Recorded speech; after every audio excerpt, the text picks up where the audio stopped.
So today we have verses 16 to 20 lined up. So 16, 17, 18, 19, and 20. We are going faster in this particular chapter because really not too many concepts are to be explained. It's basically what is being displayed, and what is being seen. So that is what we are talking about. Which we have in a way already done, because in chapter 10, when he talks about his many manifestations, he has already mentioned it, and now we are just seeing it.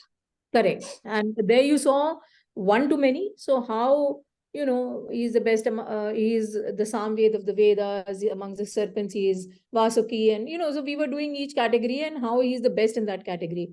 Now, what we are seeing is that all these serpents, all the Vedas, everything is in him. So everything is going back into that, the cosmic form. So I'll start chanting verse number 16. अनेक बाहुर्दर्वक्तनेत्रं पश्यामि त्वां सर्वोत्तरनन्तरूपं नान्तं न मध्यं न पुनस्तवादिं पश्यामि विश्वेश्वर रूप. So Arjun says, the verse translates to, with many arms, stomachs, mouths, and eyes, I see you in endless form everywhere. Neither your middle, nor your end, nor also your beginning do I see, O Lord of universe, O universal form. So now let's take this up word by word. So the first word, Anek Bahu Darvakt Netram. Anek, we said, is many, gives the concept of endlessness, okay, infinite. So Anek is many. Bahu is arms. Udar is your stomach, belly. Vakt is mouth. Nayanam, netra or nayan is your eyes. So Anek Bahu Dar Vakt Netram becomes with many arms, stomachs, mouths, and eyes. Pashyami, I see. Thwam, you. Sarvatra, everywhere. Anant is endless. Roop is form. So Anant Rupam becomes in endless form. Na, not. Anantam is end. Na, not. Madhyam, middle. Na, not. Punha, again. Tav, your. Adim, Adi is beginning. Pashyami, I see. Vishveshwar. So Vishv ka Ishwar. Vishveshwar is Vishv ka Ishwar or Lord of the universe.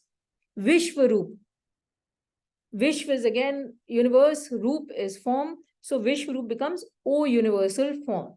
So with many arms, stomachs, mouths, and eyes, I see you in endless form everywhere.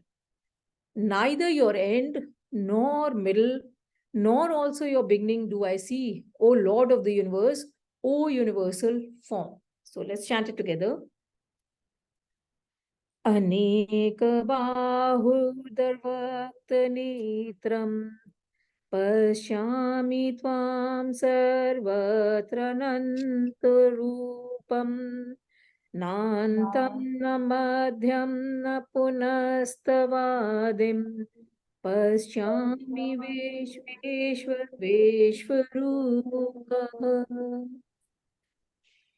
So Arjun sees an endless form everywhere, without a beginning, a middle, or end. So see, Arjun is experiencing the vastness of that form. And when he's trying to explain or put it in words, what he's saying is that from whichever angle he looks and tries to, find out the limits of that form, he cannot find an end to the manifestations. When he looks for the beginning, he cannot find it. When he tries to see the middle, he is unable to locate it, nor is he able to find the end.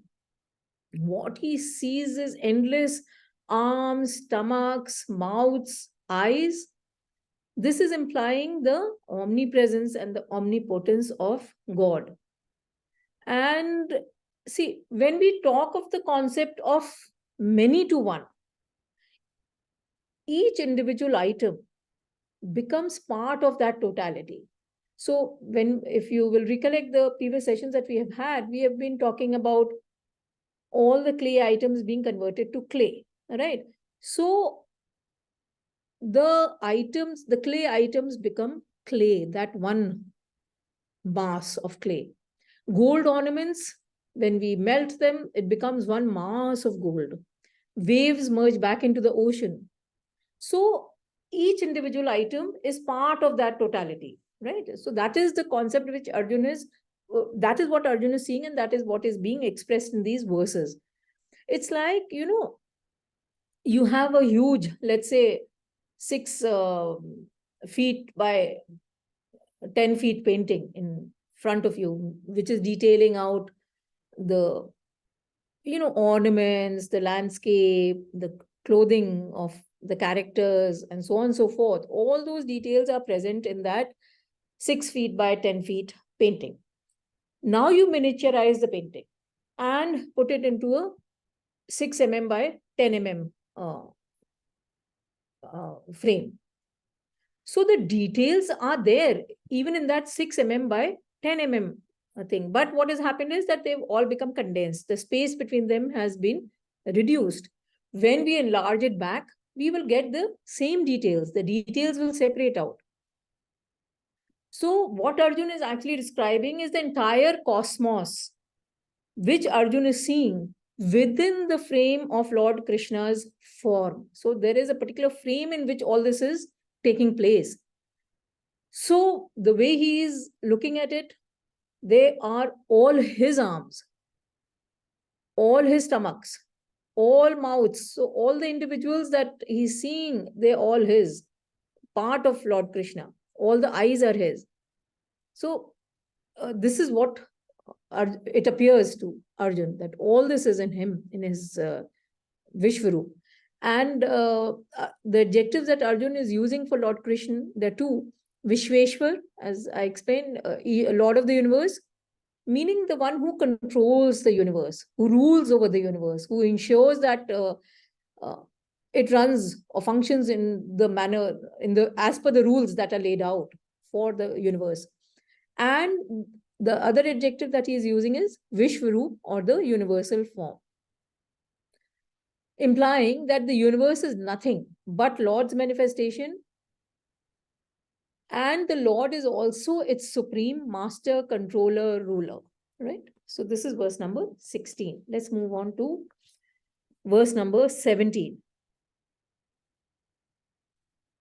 Kiritinam gadinam chakrinam cha tejorashim sarvato diptimantam Pashyami tvam durinirikshayam samantam Deeptanalarkadutim premayam. So it translates to, I see you with diadem or a crown, mace, and discus. A mass of radiance everywhere, difficult to look at, shining in all directions like the blazing fire, and immeasurable. So let's take this up word by word. Kiritinam is with diadem or a crown. Gadinam, Gada is a mace. Gadinam becomes with mace. Chakranam, similarly, chakra is that it's a discus or a sword disc. So Chakranam is with that disc sword. Cha and Tejo Rashim, mass of radiance. Tej is radiance, brilliance, shine. Sarvatra is everywhere. Deeptimantam, shining brightly. Pashyami, I see. Twam, you.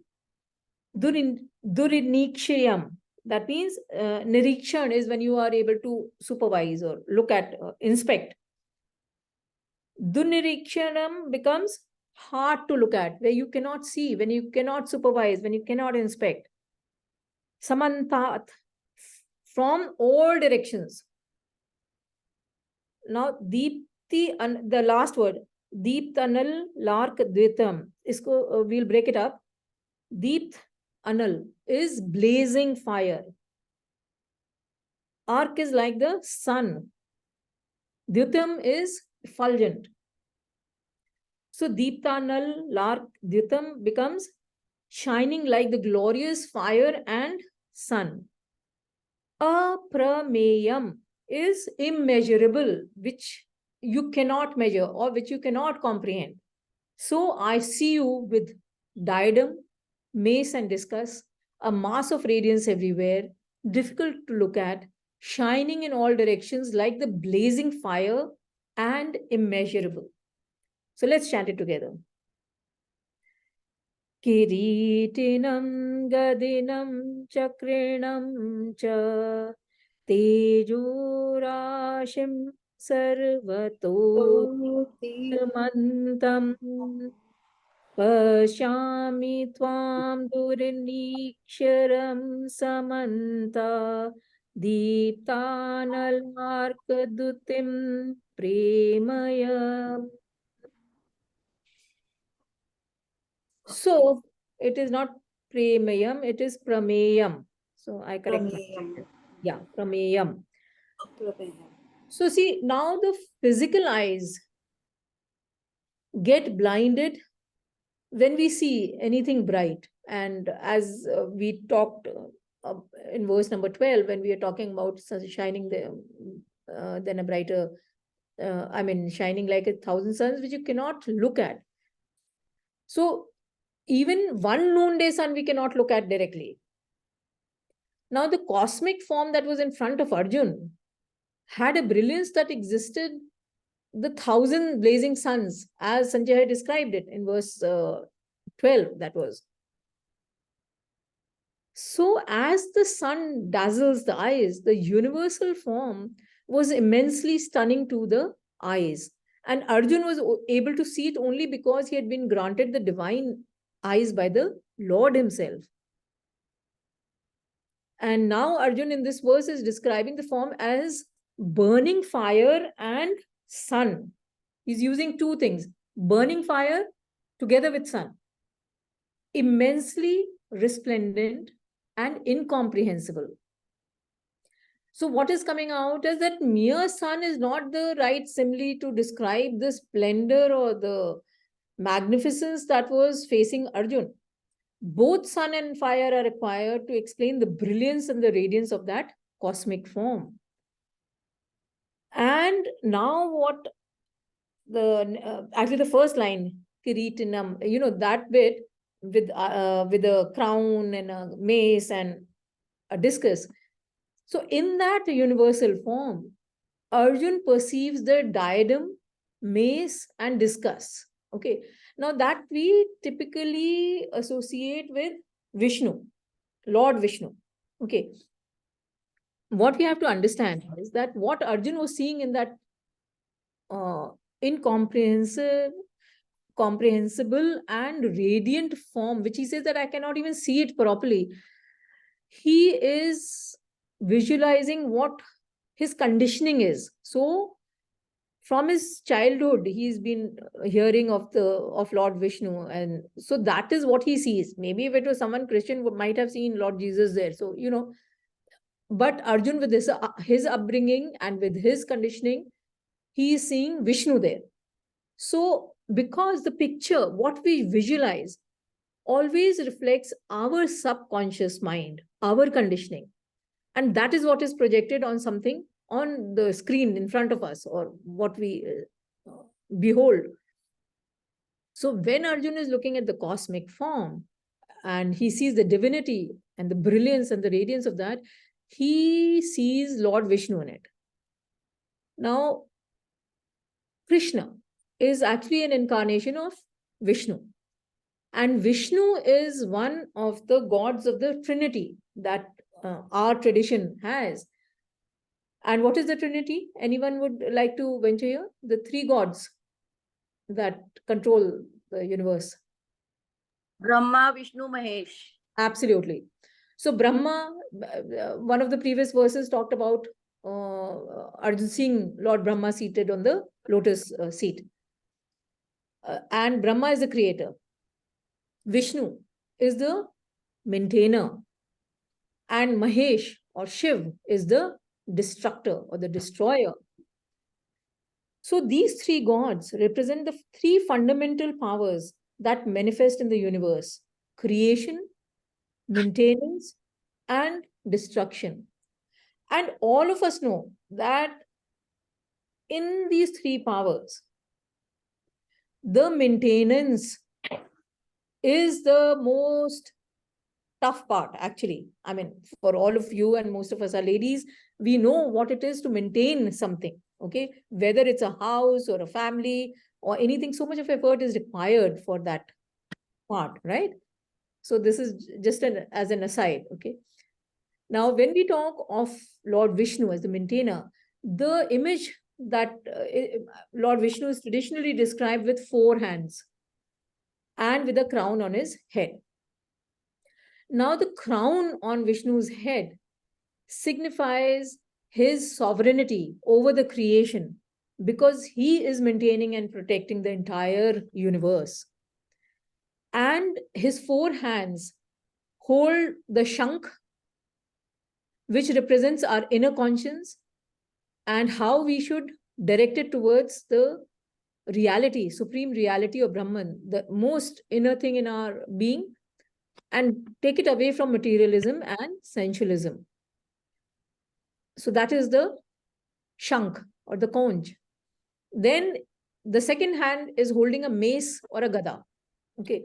So when we do not listen to our inner conscience, we suffer sorrow and suffering. So this is the knocks from Vishnu's mace. So this is the interpretation. The third hand has discus or the chakra, which is the final disaster. So when we persist in worldly indulgence, indiscriminate indulgence, it leads to our destruction. So that is what the chakra is denoting. And the fourth hand has lotus or Padma, which represents absolute bliss and peace of self-realization. So if by listening to our inner conscience and directing it away from the sensualism and materialism of the world and going towards that inner being, we become one with that self, with the Brahman. So these are the representations of the 4 items that Lord Vishnu holds in his 4 hands. So with that, let's move on to verse number 18. Tvamaksharam paramam vedetvayam tvamasya vishwasya param nidhanam tvamavayaya shashvata dharma gupta sanatan stava purusho matu me. So I consider you to be imperishable, supreme, to be known, you to be the ultimate abode of this universe, you to be the immutable protector of eternal dharmas, laws, you to be the ancient Purusha or being. Let's take this up word by word. Tvam is always meaning you. Aksharam, imperishable. So we had that whole chapter, chapter 8, the yoga of Akshar Brahma Yoga, where we talked about these attributes. And actually, a lot of these adjectives were used at that point of time. So Aksharam becomes imperishable. Paramam is supreme. Veditvayam, Ved is to know. So Veditvayam becomes to be known. That is what we should strive to know. Tvam is you, Asya of this, Vishva is universe. So Vishvasya becomes of universe. Paramam, again supreme. Nidhanam. Nidhan is support, abode, residence. So you are the supreme abode, support. Tvam, you. Avyaya is immutable, which does not change. Shashwat Dharma Gopta. So Shashwat is eternal, always existed. Dharma is the correct action, the righteous way of living. Gopta is protector. So Shashwat Dharma Gopta means protector of eternal laws, dharma. Sanatan is what existed from beyond time, ancient. Tvam, you, Purush is being, Mat is manna, or I regard, in my opinion, by me. May is by me. So what he's saying is that in my opinion, I consider you to be imperishable, supreme, to be known, you to be the ultimate abode of this universe, you to be the immutable protector of eternal laws, you to be the ancient Purusha or being. So let's chant it together. Tvamaksharam paramam vedetvayam Tvamasya vishvasya param nidhanam Tvaya shashvat dharma gopta Sanatan savam purusho mato me. So Arjuna is now using glorious adjectives to describe Krishna as the supreme being. The way Arjuna is comprehending it. So when he's saying mato me, it means in my opinion. So like, we say, as far as I am concerned, this is what I understand. Or my opinion is this. So that's how Arjuna is phrasing this verse. And as I mentioned earlier, a lot of these adjectives were covered in chapter 8, Akshar Brahm Yoga, or the Yoga of Imperishable Brahman, and chapter 9, the Raj Vidya Raj Guhya Yoga, or the Yoga of Royal Knowledge and Royal Secret. The adjectives that Arjuna is using here for Lord Krishna is Aksharam, that's the first, imperishable. So Akshar means which cannot be split any further. You cannot divide it any further. Imperishable. So Brahman is imperishable, changeless substratum. It has neither a beginning nor an end.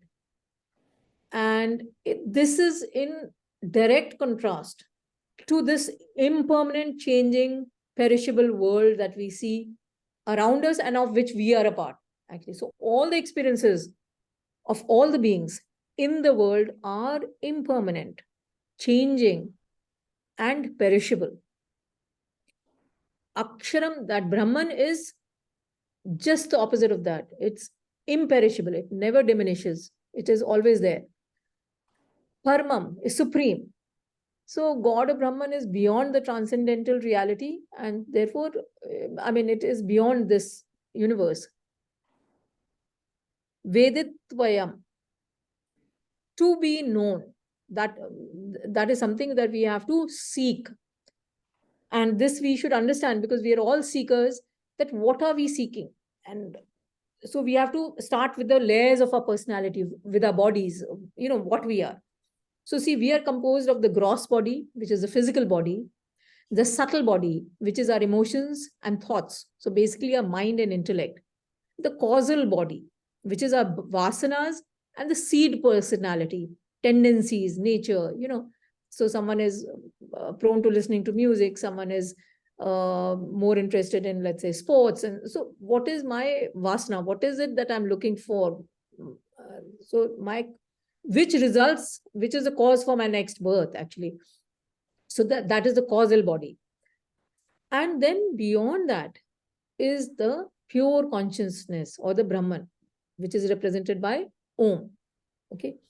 Now the gross body houses the subtle, the causal, and the pure consciousness. We know of the gross body. See, the physical body, we can see it, doctors have studied it, there's a whole lot of science available on this. Subtle body, and even the causal body, we know, but maybe to a lesser level, but we know about our thoughts and our emotions and our intellectual capacity, what our tendencies are. So these also we know, maybe to a lesser extent when compared to the gross body. But the pure consciousness, which is the Atman, which is the same across the board in all of us, remains in dark and unknown. It's an area which we don't, it's like something which is, we are more or less completely ignorant of. That is what is to be known, to be investigated, and realized by every human being. And this bit, how to know that Atman within us, was covered in detail in chapter 9, which is the Raj Vidya, or the Raj Vidya, Raj Guhya Yoga, which was the yoga of royal knowledge and royal secret. Royal here meant greatest. So the yoga of the greatest knowledge and the greatest secret. Secret because we do not see it. We have to go inwards and continue going inwards to reveal that secret.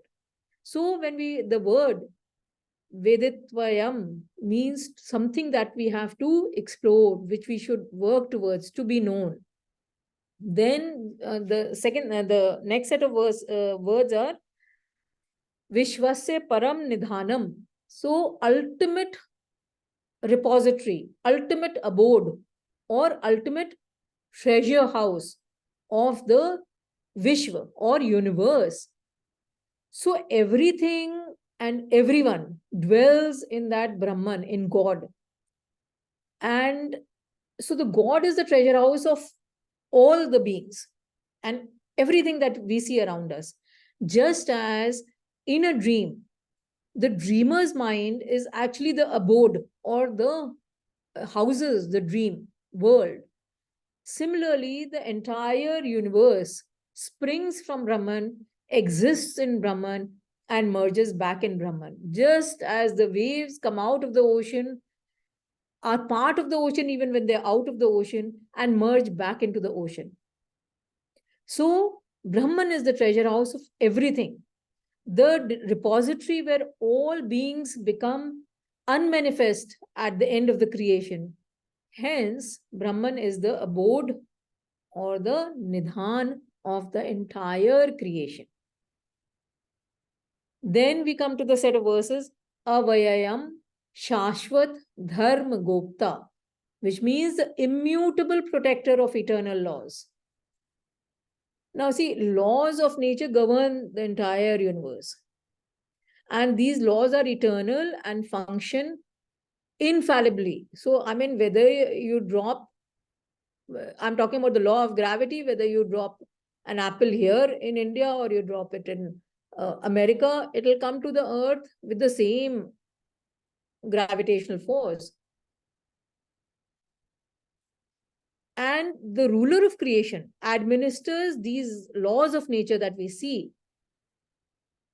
through the powers that we have identified as the celestial gods. So you have the sun god, you have the Agni god, Vayu god. Through them, these laws are implemented.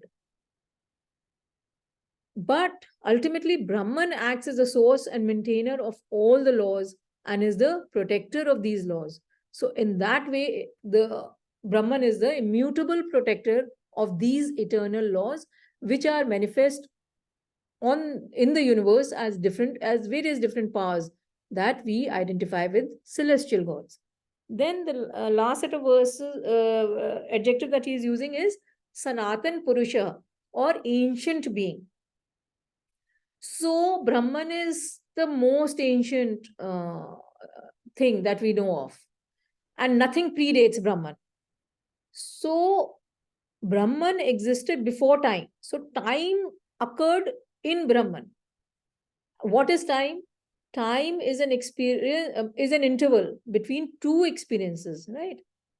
So in the first instance, there is no concept of time. There's nothing that you can compare it with, right? It is only with the second experience that the concept of time arises. Hence, at the origin, there cannot be a concept of time. Brahman supported that very first experience. Therefore, Brahman is said to be before time, or father of time, or ancient. So that was the last set of adjectives that was used by Arjun in this verse. Moving on to verse number 19. Anadi madhya antamativa marman. Let me just start this again. Anadi madhyantam anantaviryam anantabahum shashi surya netram पश्यामि त्वां दीप्तहुताशवक्त्रं स्वतेजसा विश्वमिदं तपन्तम्.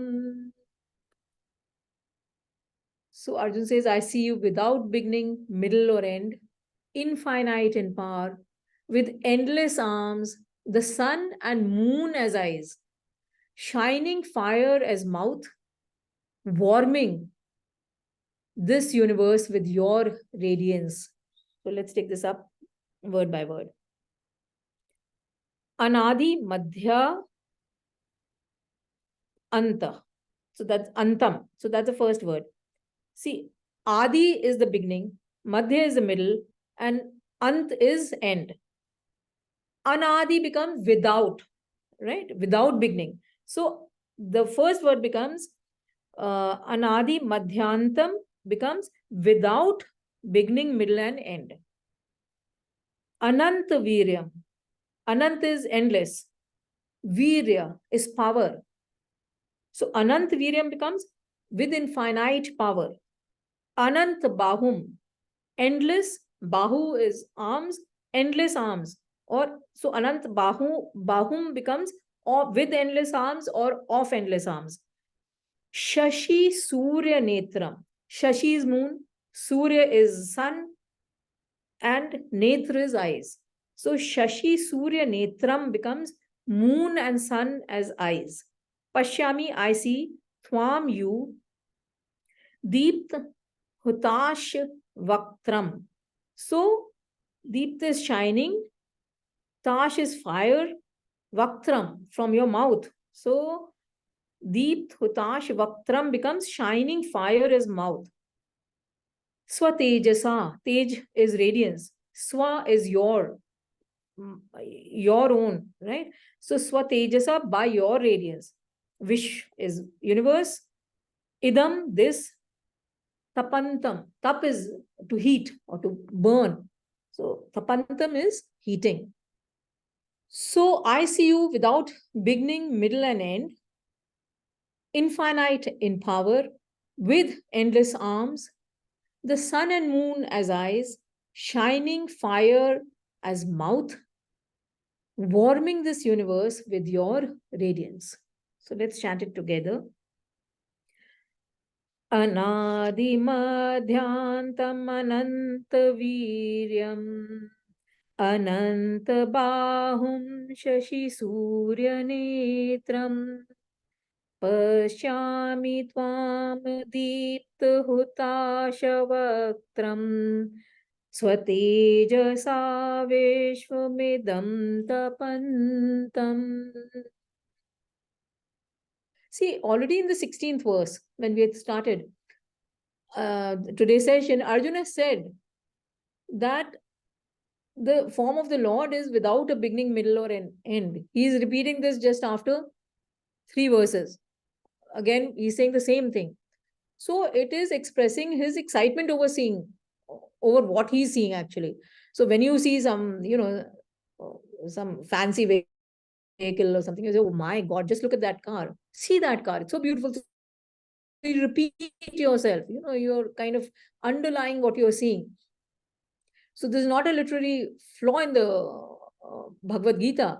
It is expressing Arjun's amazement. So he's repeating his words when he's amazed with the form that he's looking at. The form is without a beginning, middle, and end, implying the omnipresence and the omnipotence of God, which we had covered for verse number 16 when we had started. Now the form is all pervading, having infinite power and arms. Arms here indicate action and activities. So the whole range of activities and action that is taking place. Arjun goes on to say that sun and moon are the form's eyes. So sun and moon actually represent both the direct and the indirect or the reflected light, implying that all light, the sun and the moon and the stars, Arjun saw in that form. It also implies that all these, these things, the sun, moon, and stars, they receive the energy from the Lord, or they express themselves in that Brahman. Then the form has light with blazing fire as its mouth. So even earlier we talked that when we're talking of the form, Agni Dev is always associated with the mouth. And if we look at our physical body, mouth is used for eating and for talking. So in eating, it provides energy to our body, which is a form of enabling the body, or a form of releasing energy or heat to the body. And in speech, if you look at some of the expressions that we use, that I fired him, he gave a fiery speech, his speech aroused feelings, or the article had burning criticism, or he gave burning criticism to something. So a lot of fire is used even to express what we speak, because we are able to move people with it, with what we say. I mean, so good words will motivate people, bad words will demotivate people. So in that way, the fire god is always associated with the mouth. So the form contained all the heat and the light that sustained the universe. And also this description of the omnipresence and the omnipotence of the form actually fits the description of the Brahman, that both, when we are an emotional devotee, we bow down to, or the intellectuals who look for that infinity or that all-pervading Brahman. So that was verse number 19. Let's move on to verse number 20. Vava prithvi vayuritamantram hi vyaptantya yavekena drishyasya sarva drishtva adbhutam rupamugram tavedam lokatrayam pravyathitam mahatmana. So the verse translates to heaven and earth, this interspace, and all directions are indeed pervaded by you alone. Having seen this wondrous and terrible form of yours, the three worlds tremble, O Mahatman, great soul. So let's take this up word by word. Dvava Prithvayo. So Dvava is actually the Dyulok, or the heavens, okay? And Prithvi is earth. So Dvava Prithvayo becomes of heaven and earth. Idam, this, Antaram. So the interspace between the heaven and the earth. He indeed, Vyaptam, is pervaded, Swaya, by you. Eken, alone, by one. Disha is all directions. Cha and Sarva, all. Drishtva. Drishti is sight. Drishtva becomes having seen. Adbhutam, marvelous, wondrous. Rupam is form. Ugram is awful, terrible. Tav, your. Idam, this. Lok Trayam. Lok is world. Trayam is three. So Tra is three. So Lok Trayam becomes triple worlds. Pravyathitam is trembles, shakes. Mahatman is, oh Lord, oh great soul, Mahatma. Right? So this is what the verse translates to: heaven and earth, the interspace, and all directions are indeed pervaded by you alone, as one person, as one entity. Having seen this wondrous and terrible form of yours, the three worlds tremble, O Mahatman. So let's chant it together. Dvava prithviyo pradamin mantaram hi व्याप्तन्तव्यकेन दृश्यस्य सर्वाः दृष्ट्वाद्भुतं रूपमुग्रं तवेदं लोकत्रयं प्रव्यथितं महात्मन्. So Arjun continues describing the all-pervading nature of the cosmic form, and he says that it pervades the heaven, earth, and interspace. It is all-pervading essence across this.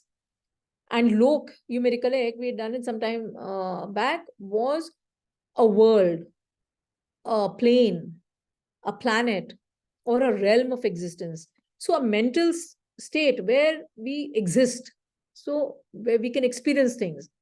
And the three main classifications when we talk about the three worlds are the Patal Lok, or the nether world, where the fallen souls live, Mrityu Lok, or the planets, or the non-luminous bodies, which are identified with Earth and other planets, and the Devlok, which is the heavens, where the god Indra and Brahma, they all stay. And Swarglok is part of the Devlok, and Brahmlok also is part of the Devlok. So between the Patalok, Mrityulok, and Devlok, there are different other categories in each. So, various levels, subcategories, if I may call.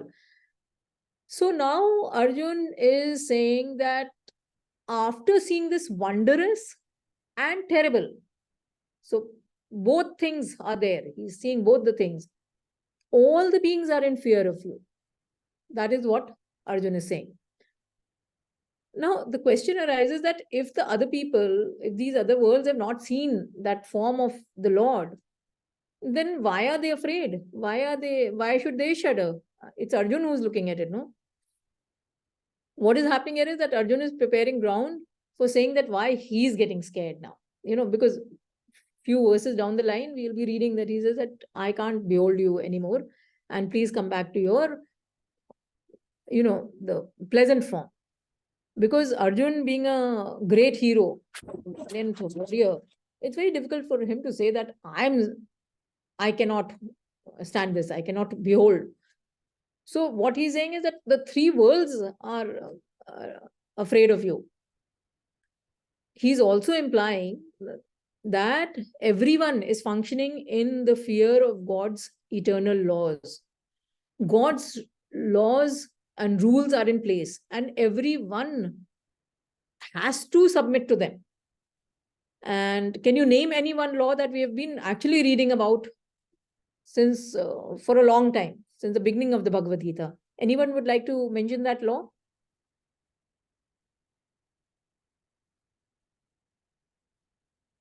No takers? Nathan, Sorry? we are impermanent. But what is the law? Everyone will die. That is, yeah. Atma is eternal, but the body is impermanent. Yeah, but what is the law? I mean, Law of so, karma. yeah, karma, I was looking for the law of karma. We reap what we you sow. reap what you sow. Yeah. Absolutely. So if you plant a mango seed, you cannot Yeah. expect jackfruits to come out of it. So if we do bad deeds, we'll get bad. They add to our bad karmas. We'll get results correspondingly. I mean, that's why the Bhagavad Gita says that don't worry about the results. Worry about the action, because the moment you act, the results will follow. So the moment you plant a mango seed and you give it the right atmosphere, the results are guaranteed. Don't worry. So think of the action.